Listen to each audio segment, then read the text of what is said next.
Hello, it's Tom, the editor of the Popcorn Muncher, and welcome once again to our YouTube channel. This week, I would like to talk about The Shape of Water, which is the new film from Guillermo del Toro and the frontrunner for Best Picture at this year's Oscars. It is a beautiful, poetic film about a really believable romance between Sally Hawkins as a mute woman and a fish creature played by Doug Jones, who is brought into the facility where she works as a cleaner. It's a really interesting story with a really interesting allegory of the outsider. And that's kind of what I'd like to talk about today, where I'm going to do my top 5 Guillermo del Toro monsters. Del Toro has constantly spoken about his love for monsters. He sees them as, you know, a metaphor for the outsider and a way of kind of understanding the difficult aspects of our world. And that's something he brings to all of his films, and in particular the ones that feature monsters. So with that in mind, I'm going to run down my top 5. Please let me know if you agree.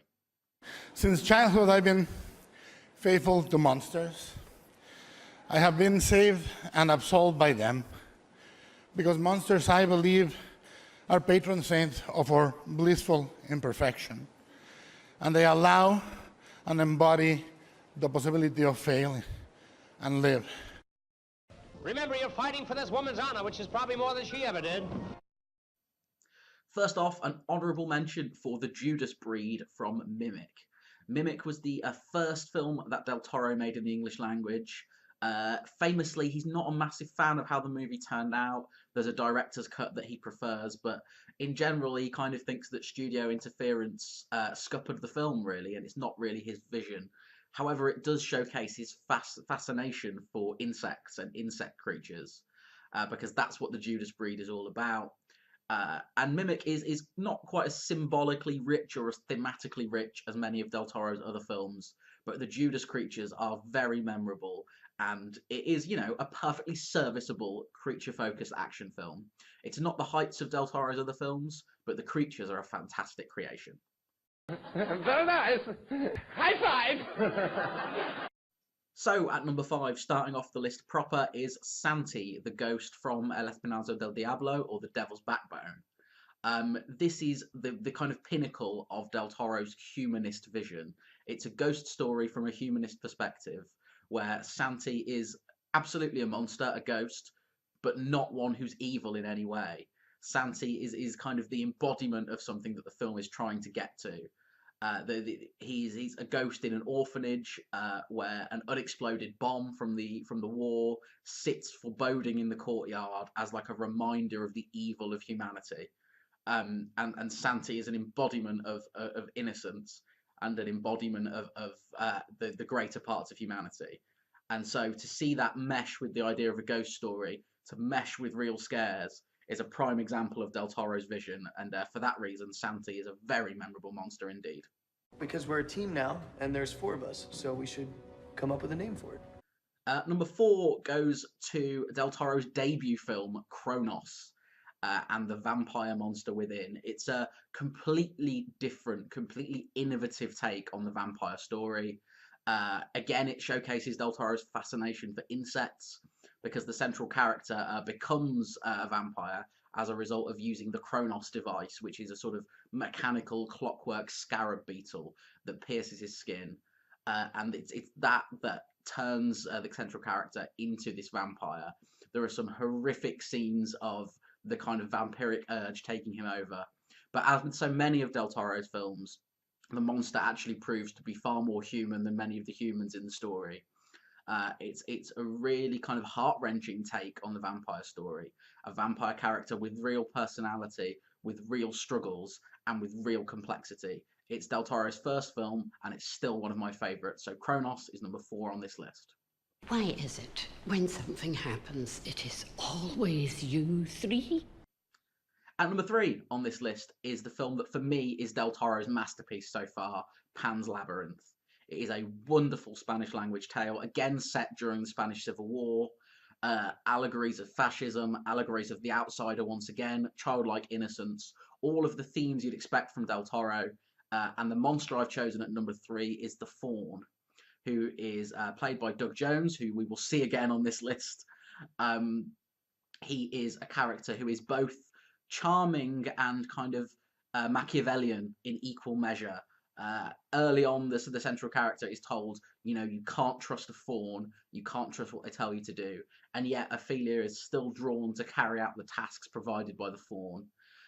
It's an absolute feat of creature design, and Del Toro asked not for the traditional idea of a faun, which is sort of kind of half goat, half man, but to also incorporate elements of the trees, because the faun in Pan's Labyrinth is almost born of the forest, part of the forest, and so that's kind of reflected in the creature design, which is really kind of earthy and tactile and physical, and that's kind of what makes Pan's Labyrinth so special. That these aren't fantastical, beautiful monsters. These are monsters that feel like they're part of the world, feel palpable, feel tangible, and few of them have the level of character that the faun has, and so that's why it's number 3 on my list. This town isn't big enough for 2 supervillains.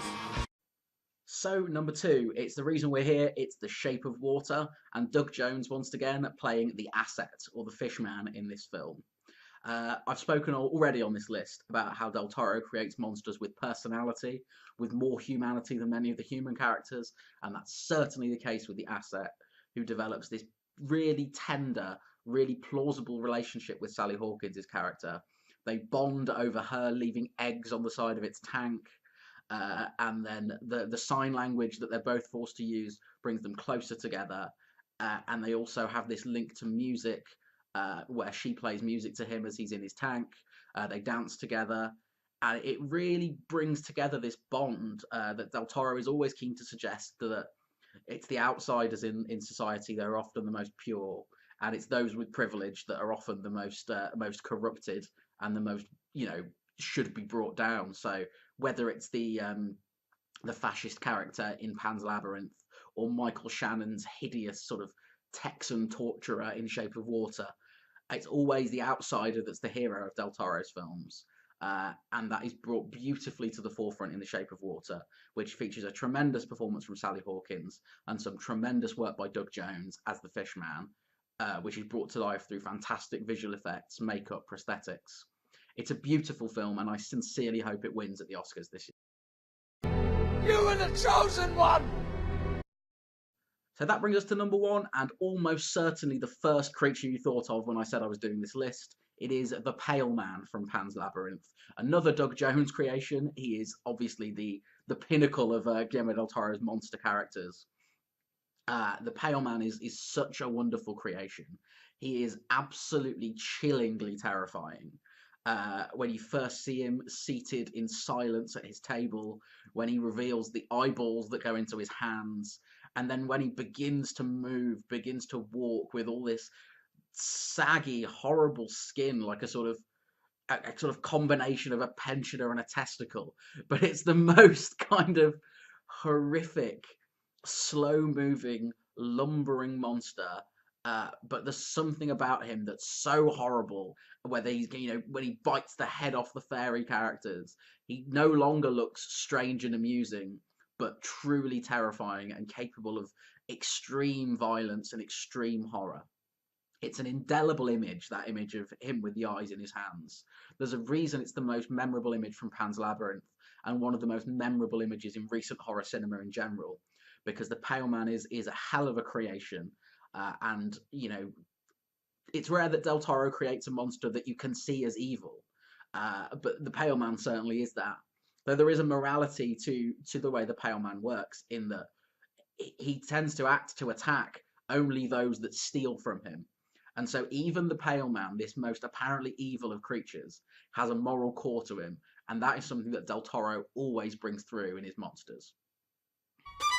I can either save him or let him die. Don't do this, Eliza. Don't do this. I'm gonna be synchronizing our watches just like they do in the movies. Oh, woman, we gonna burn in hell. So there you have it. That is my top 5 Guillermo del Toro monsters, with an honourable mention for the Judas breed from Mimic. At number 5 is Santi from The Devil's Backbone. At number 4 is the vampire from Kronos. At number 3, the faun from Pan's Labyrinth. Number 2 is The Asset from The Shape of Water. And at number 1 is the horrific Pale Man, also from Pan's Labyrinth. But let me know if you think I've got that right. Are there any Guillermo del Toro monsters that I've missed out that you are intrigued by, that you think are more compelling than the entries on this list? What do you think of Guillermo del Toro's films in general? Have you seen The Shape of Water? What do you think of that? Let me know all of those things in the comment section below. Be sure to subscribe to this channel, rate the video, review the video. Please let me know, everything you think. Also, our social media channels are in the description below: Facebook, Twitter, Instagram, all of that sort of stuff. But please do share this around to your friends. Please do comment, and please do join me next time for another video. Thank you very much for watching.